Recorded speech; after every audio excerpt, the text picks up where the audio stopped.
So now that we're done with the team's introduction, here's what we're going to cover. The road that lies ahead, setting great expectations. The only 5 steps you need to have an incredible transformation and maintain it. How the Kaizen transformation program works. The disciplines, mindsets, and principles to maximize your results. How to get help and support, and how our communication works. How to use the Kaizen execution system to build your dream body in life. Your 100-day challenge and the prizes that await you. So dito tayo sa una, the road that lies ahead, setting great expectations.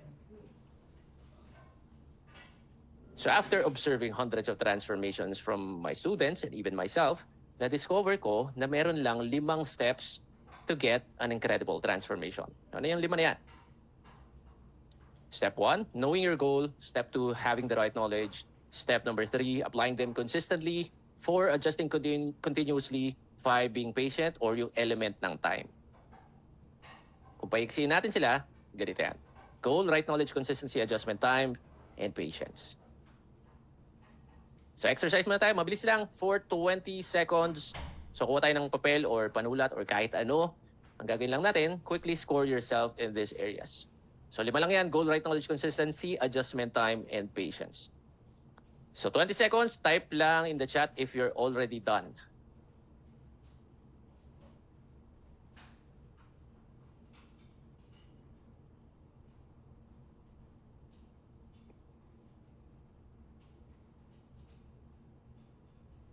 Ano yung ano nyo? Ano yung pinakamababa? Ano yung 2 pinakamababa? Consistency, time, patience, consistency, time. Oh, amazing. Adjustment. Knowledge. Patience. Oh, interesting. The previous seasons parang puro knowledge ata yung naalala. Okay, pakita ko sa inyo yung score ni Cici. So ito yung score ko. Goal 5, because I know what I want. Right knowledge 4, because I don't have all the knowledge, pero alam ko lang enough knowledge to give you and myself an amazing transformation. Consistency 5, adjustment 4, kaya pa improve yan. Time, patience 5, because I already know what to expect. A question. If you can increase your scores to something like this, tingin mo ba may transformation ka na maganda by day 100? Yes, yes? Yes, of course. Baka makuha mo lang yan, no? Next question. Para sa mga bago. Ano yung tingin yung hindi, least important dito sa 5 to? Ano yung kahit mababa lang ang score, pwede pa din tayo makakuha ng results? Sige nga. Adjustment. Wala. Meron. Step 5, adjustment. Step 2, knowledge, time. Okay. So the most correct answer is step number 2, having the right knowledge. So hindi ko sinasabing dapat wala kayong alam, ha? So itong number 2, meron lang tong cap. Because we can only learn so much. Any more learning that's required na wala namang action, useless na sila. Kung lalagyan natin ng total yan, ganito mangyari dyan. O lahat sila over 5. So yung knowledge, kahit 3 out of 3 lang yan, or even 2 lang, basta tama, you will still get an amazing transformation. So instead of seeking for more knowledge, ang gagawin natin, we just seek enough knowledge. And then execute better on the other steps. Bakit? Because more knowledge is not the answer. So itong mga sexy dito sa kanan, kahit tulang yung knowledge nila, as long as tama yung knowledge na yan, at sa lahat okay siya, mataas siya, they will always beat these people. Then yung knowledge, pero sablay sa ibang steps. Puro basa lang, puro aral lang, puro YouTube lang, pero walang execution. Kulang sa galaw. Kahit FF book pa yung binabasa ni ni Kuya. Okay? So first, setting great expectations. To have an incredible transformation, you only need 5 steps, and getting more knowledge is the least important. Which brings us to the next point.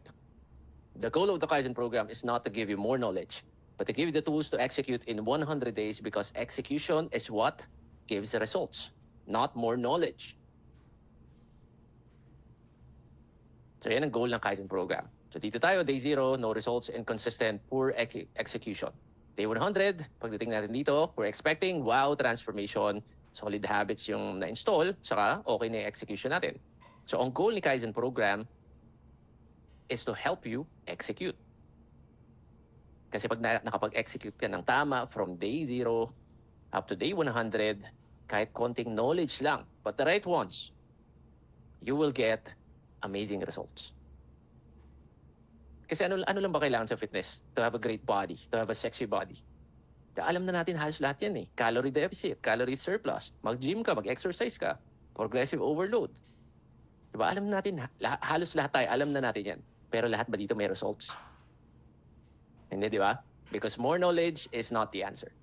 Andito tayo sa Kaizen to master this. Next one, you are the player, you are the superstar. Ano ibig sabihin yan? Si Kobe, si Jordan.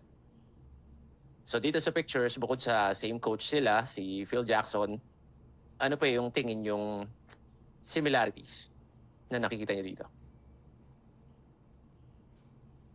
Kalbo, sabi ni Romar. MVP, kinig sa mentor. Tama. So Phil Jackson is not the one playing. Hindi siyang player. He's the only one guiding Kobe and MJ. And the thing I want to clarify here is this. So in coaching, it can be defined as to help a person change in the way they wish and help them go in the direction they want to go. This means that you are the player and you are the superstar in this game. We mentors can only guide you, but we cannot play the game for you. As a fitness, wala namang dito, wala namang done-for-you services dito, unlike other businesses. Tayo talaga yung kailangan gumawa. Kahit gaano tayo kayaman, hindi tayo pwede mag-hire ng someone na magbubuhat for us, mag-diet for us. Lagi ko yan sinasabi sa mga clients ko, students ko, kung pwede lang na ako na gumawa nun. Gagawin ko eh. Mas marami pa results sana nun. Kaso hindi. Ikaw talaga yung maglalaro. Next one, we're not going to baby you, and it's going to be difficult. So we promise you 100-day results, and that's what we're going to give you. We will set the bar high, and you will level up. I hope that's okay with you. Okay lang ba yun?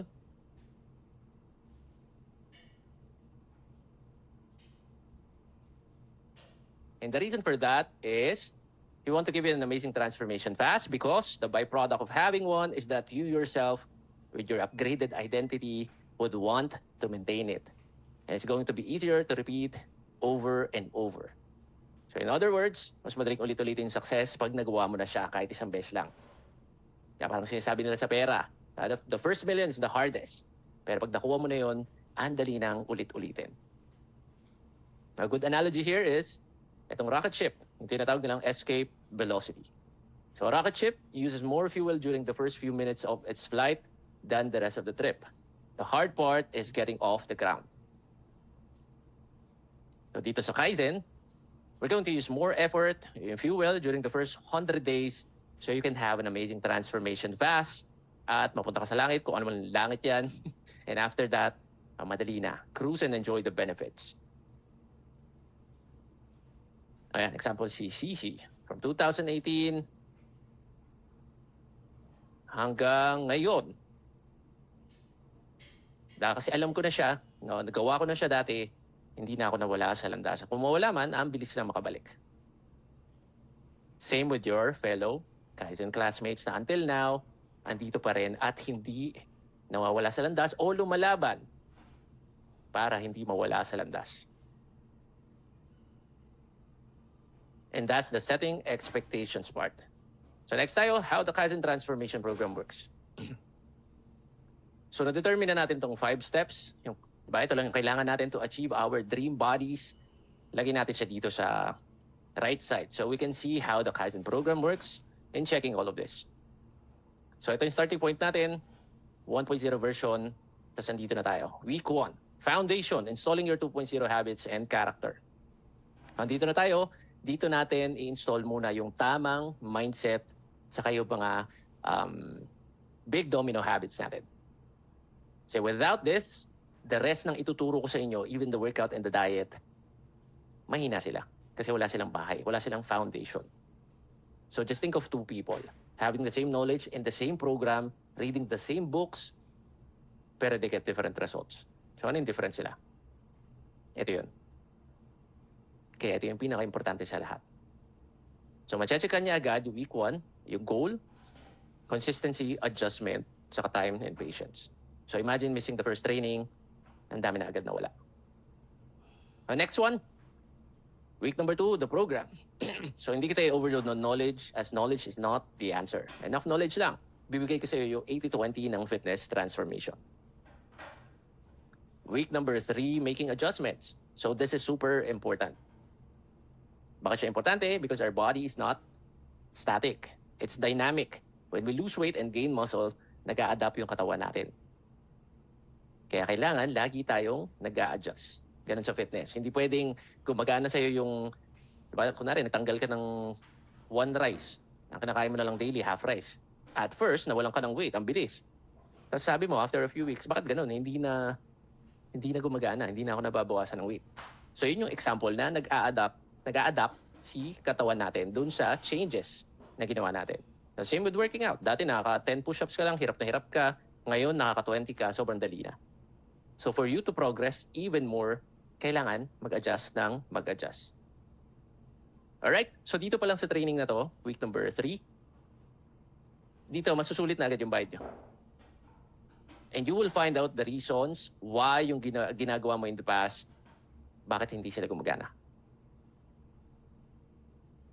So ayan, tatlo, they're the most important of all trainings. Kasi check nila itong 5 steps na kailangan natin.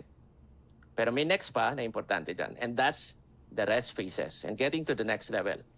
Nadi-discuss dito na hindi lang tayo dapat basta sugod na sugod. Kasi yung katawan natin, it's designed to have a rest. And itong lesson na to, mache-checkan niya si enough knowledge and patience because you will learn that overdoing things is counterproductive sa pagkuha ng results. So ito, 4 na training natin. Ito yung mga pinaka-importante to get us to the finish line. But the catch is, kahit alam mo na to, madami ka pa ring challenges na may encounter na pipigil sa iyo sa pagpunta dito. So the rest that we're going to give you, the mindset, behavioral hacks, personal development gems, is para isupport tong 4 na to. Para ma-execute mo sila consistently, papunta dito. Kasi itong 100 days, lilipas talaga yan kahit anong gawin natin whether we execute or not. So ang goal ni Kaizen and all the lessons here is to bring you to day 100 while being consistent with your execution. Then if you do that, ma-experience mo na lahat tong benefits ng pagiging fit, pagiging healthy. Good habits installed, more confidence and belief, upgraded identity 2.0, happier relationships, social life, sex life, dating life, happier wallet, because you're excelling at what you do, more fulfilling life, making impact, setting good example. So dito papasok yung quote ko na fitness is a multiplier of everything that we do. Kapag okay yung fitness natin, health natin, then everything in our life is so much better.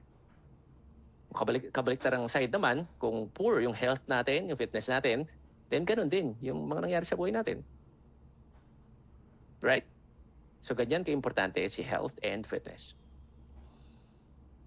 Now, so after the season, and nag-decide ka to join again, the next one, so andito ka na, 2.0 version, ang gagawin mo na dito, like yung mga, diba, rejoiners dito, meron silang bagong habits na install, yung program nila, yung level up nila, kung dati 2 times a week, 3 times a week ka lang nag-workout, ngayon, pwede na 4 times, 5 times.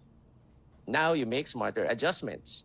Tapos, marami kang pwedeng itry na personal development tools and hacks dito, kasi sobrang dami ko ituturo sa iyo na hindi kaya i-apply lahat in a single season. Ay, iba nga, entire lifetime, hindi nila na-apply lahat yon. And you're going to finish the next 100 days and you're not going to stop because personal development is a lifelong journey. Until mapunta ka dito sa tinatawag kong success spiral where life goes up, up and up and up.